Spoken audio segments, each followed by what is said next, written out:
जय हिंद एवरीवन। स्वागत करते हैं आपके अपने YouTube channel world line Jharkhand पे। चलिए आज हम इस वीडियो में मुंडा शासन व्यवस्था से रिलेटेड इंपॉर्टेंट क्वेश्चन पर डिस्कशन करेंगे। अगर हम जेपीएससी का सिलेबस का बात करें तो उसमें मुंडा शासन व्यवस्था दिया गया है और मुंडा शासन व्यवस्था से एक क्वेश्चन कन्फर्म जेपीएससी में पूछा जाता है। तो चलिए इस वीडियो में हम मुंडा शासन व्यवस्था से रिलेटेड कंप्लीट डिस्कशन करेंगे। तो वीडियो को शुरू करने से पहले एक छोटा सा रिक्वेस्ट, अगर आप इस चैनल पर नए हैं तो वीडियो को लाइक शेयर और चैनल को सब्सक्राइब जरूर करें। तो चलिए वीडियो को स्टार्ट करने से पहले मुंडा शासन व्यवस्था से रिलेटेड एक छोटा सा बैकग्राउंड देख लेते हैं। तो अगर हम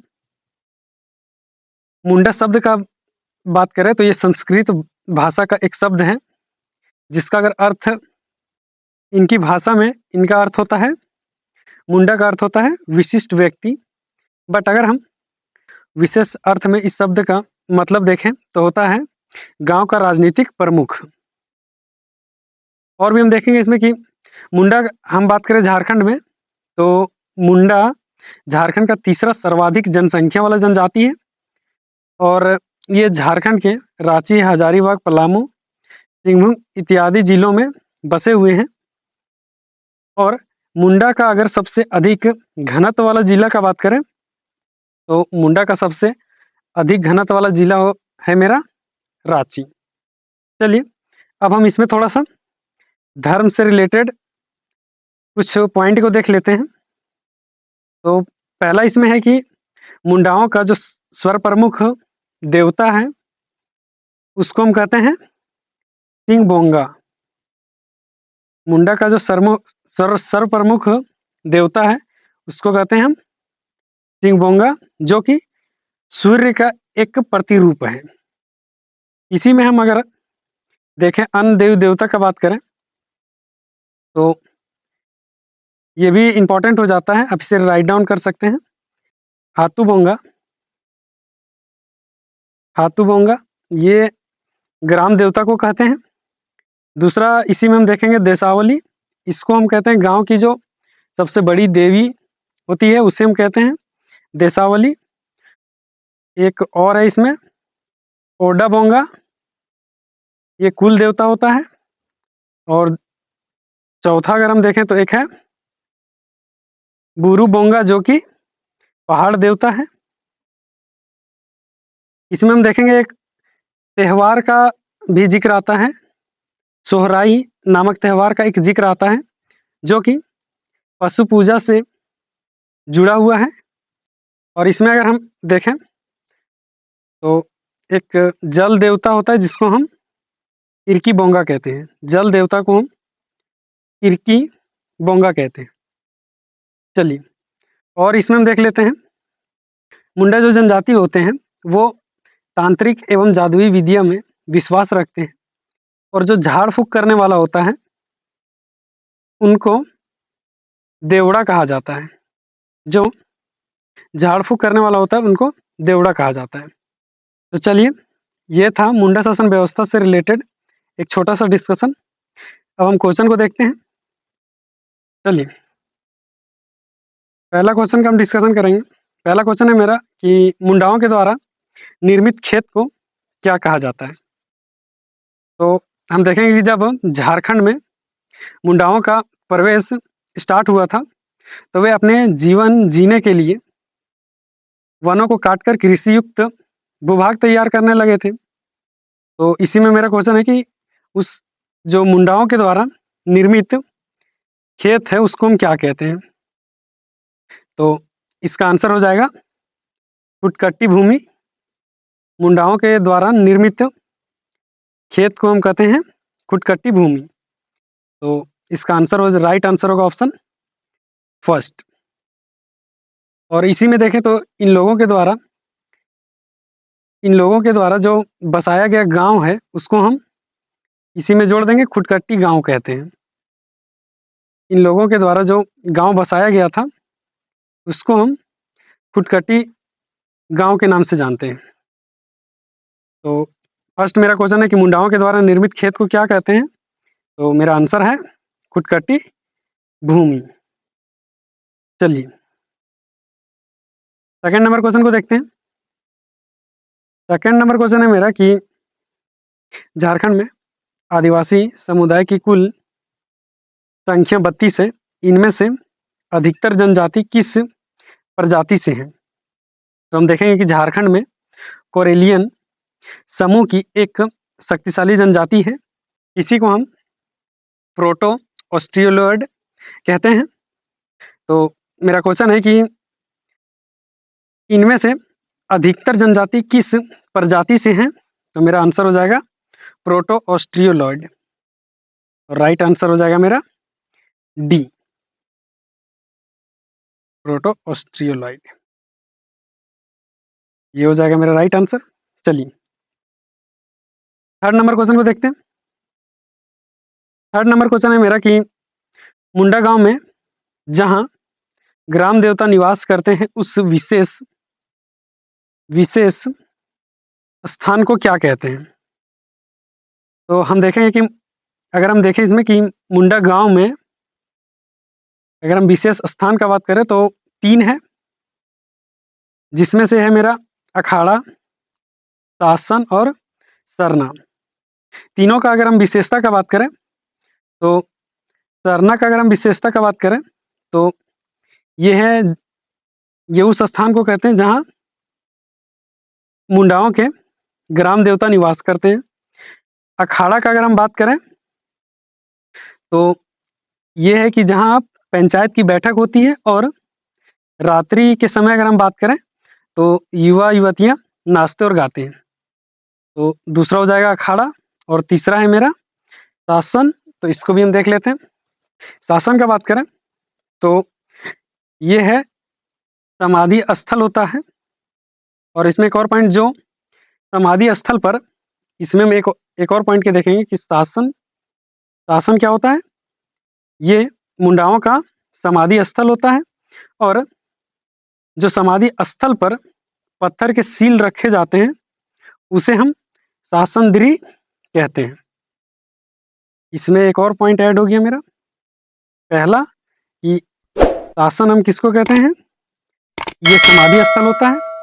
और जो समाधि स्थल पर पत्थर के सील रखे जाते हैं उसे हम शासनद्री कहते हैं। तो इसमें मेरा क्वेश्चन है कि मुंडा गांव में जहां ग्राम देवता निवास करते हैं उस विशेष स्थान को क्या कहते हैं? तो मेरा इसमें आंसर हो जाएगा सरना। ऑप्शन राइट हो जाएगा सी। चलिए फोर्थ नंबर क्वेश्चन को देखते हैं। फोर्थ नंबर क्वेश्चन है मेरा कि मुंडा अपनी भाषा मुंडा की अपनी भाषा है जिसे मुंडारी कहते हैं, लेकिन मुंडा अपने भाषा को क्या कहते हैं? तो मुंडा की अपनी भाषा है जिसे मुंडारी कहते हैं और यह ऑस्ट्रियो एशियाटिक भाषा के अंतर्गत आता है, लेकिन मुंडा अपने भाषा को होडो जागर कहते हैं। तो इसका राइट आंसर हो जाएगा ऑप्शन ए, होडो जागर। चलिए फिफ्थ नंबर क्वेश्चन को देखते हैं। फिफ्थ नंबर क्वेश्चन है मेरा कि मुंडा शासन व्यवस्था में गांव का प्रधान क्या कहलाता है? तो इसका राइट आंसर हो जाएगा ऑप्शन बी, ये मुंडा शासन व्यवस्था के गांव के प्रधान को मुंडा कहते हैं। और अगर हाथू मुंडा का बात करें तो ये मुंडा ग्राम पंचायत का प्रधान होता है। हाथू मुंडा ग्राम पंचायत का प्रधान होता है। और मुंडा का अगर बात करें तो ये गांव का प्रधान होता है। तो इसका राइट आंसर हो जाएगा ऑप्शन बी। चलिए अब नेक्स्ट क्वेश्चन को देखते हैं। 6 नंबर क्वेश्चन है मेरा कि वह व्यक्ति जो खुटकटी भूमि को बनाता है उसे क्या कहा जाता है? तो जो व्यक्ति खुटकटी भूमि को बनाता है उसे हम खुटकटीदार कहते हैं। तो ऑप्शन मेरा सही हो जाएगा सी, राइट आंसर हो जाएगा खुटकटीदार। चलिए 7 नंबर क्वेश्चन को देखते हैं। 7वां नंबर क्वेश्चन है मेरा कि मुंडा शासन व्यवस्था में खूंटी का अर्थ क्या होता है? तो मुंडा शासन व्यवस्था में खूंटी का अर्थ होता है परिवार से। खूंटी का अर्थ होता है इसमें परिवार। तो मेरा राइट आंसर हो जाएगा इसमें ऑप्शन डी। खूंटी का अर्थ हो जाएगा परिवार से। चलिए 8 नंबर क्वेश्चन को देखते हैं। 8 नंबर क्वेश्चन है मेरा कि मुंडा ग्राम पंचायत को किस नाम से जाना जाता है? तो मुंडा ग्राम पंचायत को हातू के नाम से जाना जाता है और इसके जो प्रधान होते हैं, मुंडा ग्राम पंचायत के प्रधान होते हैं, उसे हम कहते हैं हातू मुंडा। तो इसका राइट आंसर हो जाएगा ऑप्शन बी हातू मुंडा। ग्राम पंचायत को हातू कहते हैं, बट मुंडा ग्राम पंचायत के प्रधान को हम हातू मुंडा कहते हैं। चलिए अब देखते हैं क्वेश्चन 9 को।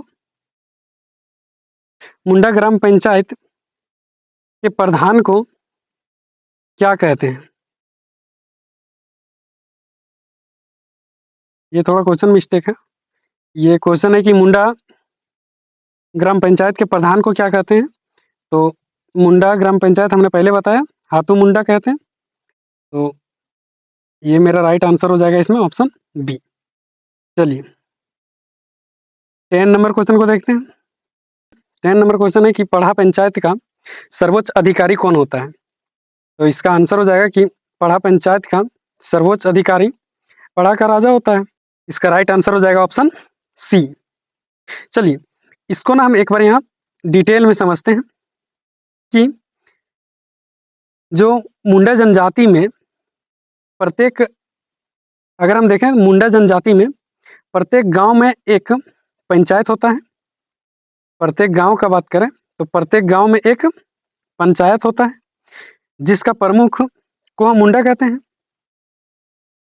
और ऐसे कई ग्राम पंचायतों या गांवों को मिलाकर पट्टी बनाई जाती है जिसका प्रमुख मानिक होता है और कई पट्टियों को मिलाकर पढ़ा बनता है जिसका प्रमुख होता है पढ़ा का राजा। तो इसको ध्यान में रखना है कि प्रत्येक जो गांव होता है, प्रत्येक गांव में एक पंचायत होता है जिसका प्रमुख होता है मुंडा। ऐसे कई ग्राम पंचायतों को मिलाकर पट्टी बनाई जाती है जिसका प्रमुख होता है मानिक और कई पट्टियों को मिलाकर पढ़ा बनाया जाता है, पढ़ा बनता है और इसका प्रमुख होता है पढ़ा का राजा। तो ये मेरा यही क्वेश्चन है कि पढ़ा पंचायत का सर्वोच्च अधिकारी कौन होता है? तो मेरा राइट आंसर है ऑप्शन सी पढ़ा का राजा। चलिए 11 नंबर क्वेश्चन को देखते हैं।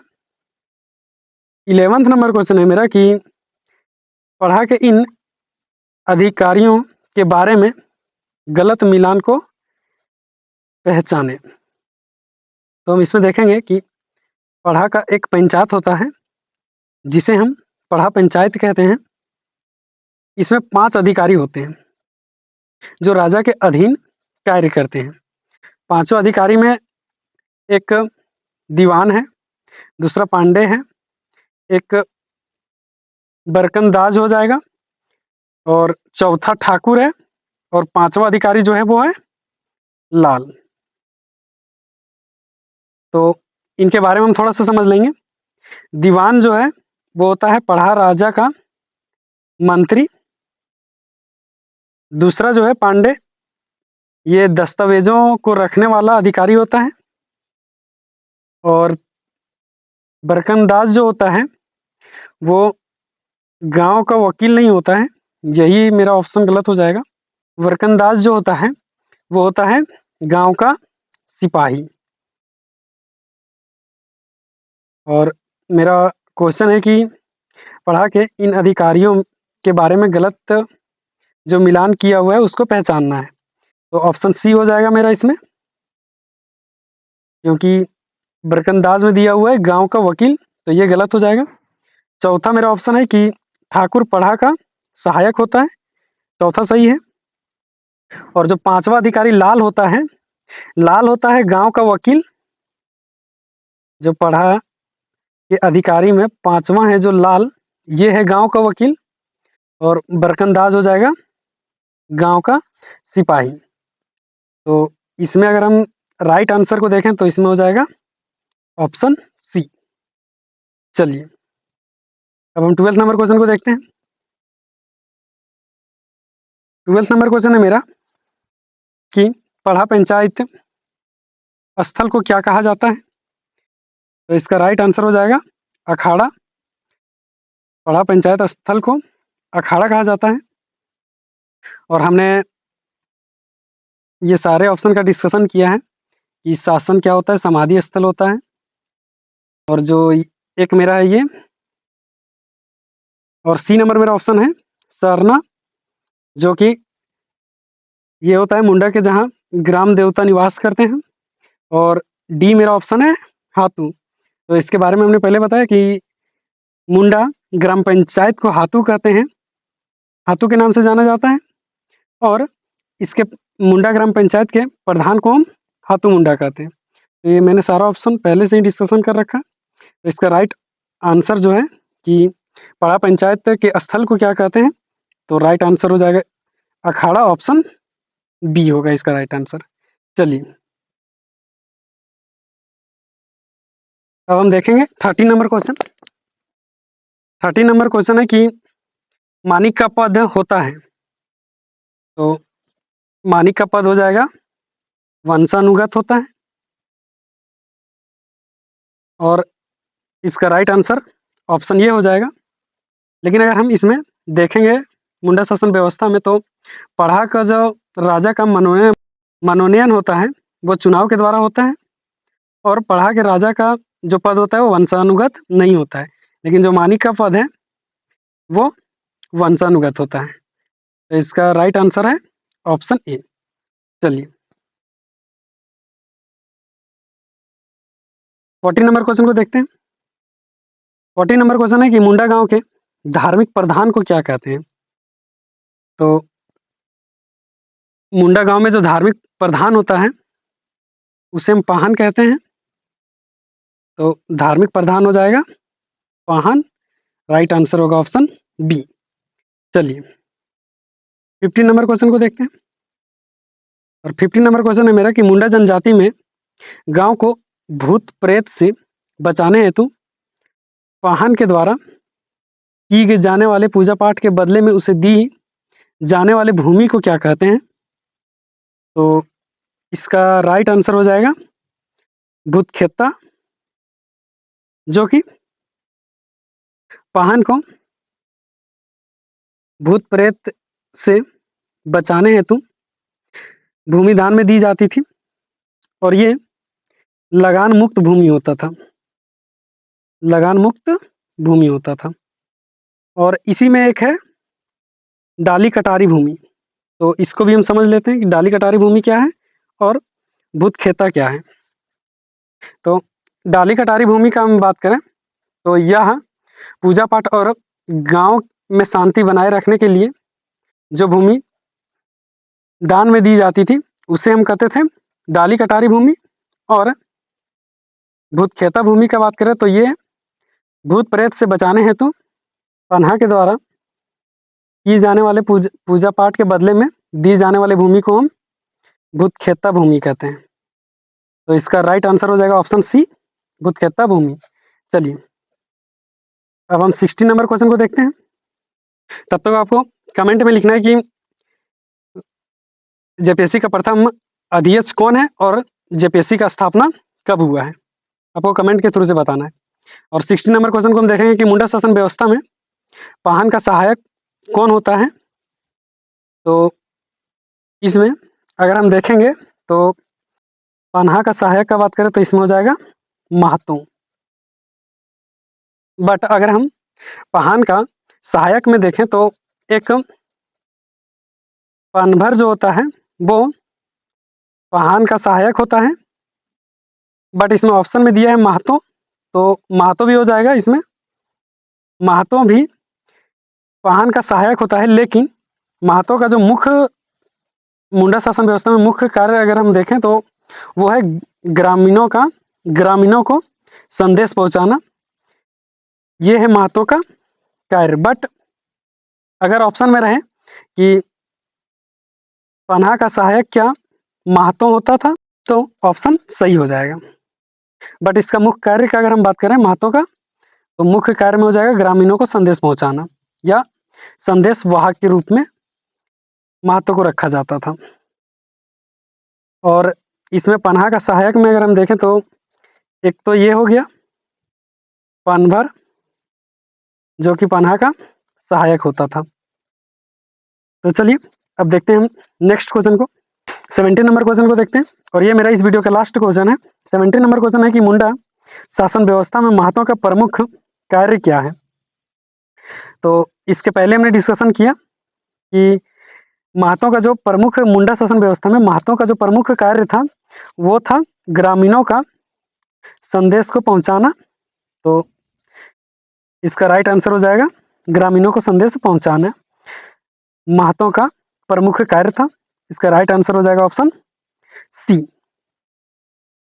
तो चलिए इसी तरह के वीडियो के लिए वीडियो को लाइक शेयर और चैनल को सब्सक्राइब जरूर करें। मिलते हैं एक नए वीडियो के साथ, तब तक के लिए जय हिंद।